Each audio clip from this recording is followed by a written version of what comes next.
Halloween may have already passed, but it's never a bad time to talk about the horror genre. f.e.a.r is a 2005 first-person shooter that has a unique horror theme to it. As a huge fan of both shooters and the survival horror genre, f.e.a.r is basically custom-made to be enjoyable for me. In 2021, my modest computer manages to run the game on ultra settings with everything maxed out. In 2005, these settings would have caused your PC to catch fire. The game has incredible lighting effects, dynamic shadows, especially look amazing even compared to today's games. The texture work is a little muddy and low res, but that's not a big deal when most things are in darkness and those dynamic shadows. The art style is going for realism, albeit 2005 Xbox game realism. The various locations are great. The dank complexes of a water treatment plant, the offices of a high-tech weapons company, and a secret, concrete vault built to contain supernatural beings. Nothing feels out of place in the game for both the action shooter and the horror sides of the game. Levels seamlessly switch between typical shooter action and spooky ghost stuff. The supplies you need to keep fighting are often locked behind exploration.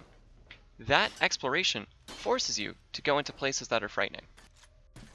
The combat, in retrospect, is very unique for the genre. f.e.a.r does not adhere to modern first-person shooter cliches because it was made before those even existed.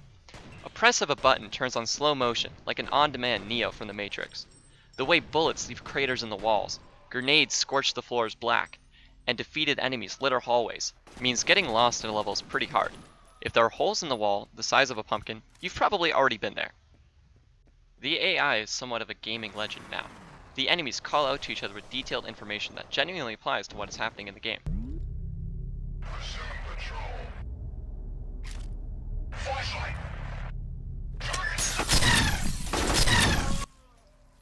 They'll plan tactics out loud to each other, yell where the player's position is, and when their squad is taking losses, they'll express fear and become disorganized. The levels are designed in such a way that the AI has many different routes to take to push the player.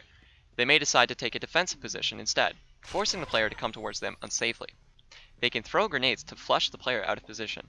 None of this is necessarily revolutionary AI design.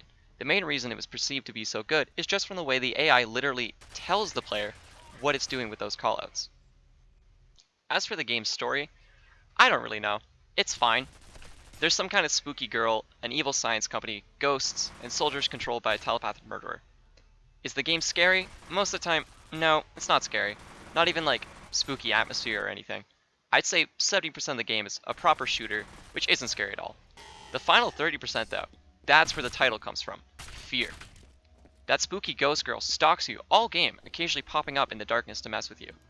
Late in the game, the soldiers are replaced by supernatural ghosts that kill you instantly. Random haunting events happen, like objects flying at you or lights flickering on and off in between firefights.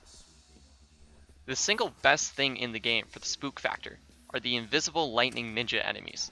They sound cool, but they're really scary.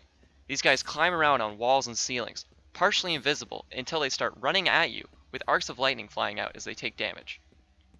Really cool looking stuff for the time. I would strongly recommend anyone try this game, horror fan or not. There's a near 100% chance your computer can run it, and it's not expensive anymore. On GOG.com, the game is listed for just $12. Give f.e.a.r a shot. I've been Thomas Quigley. Peace out.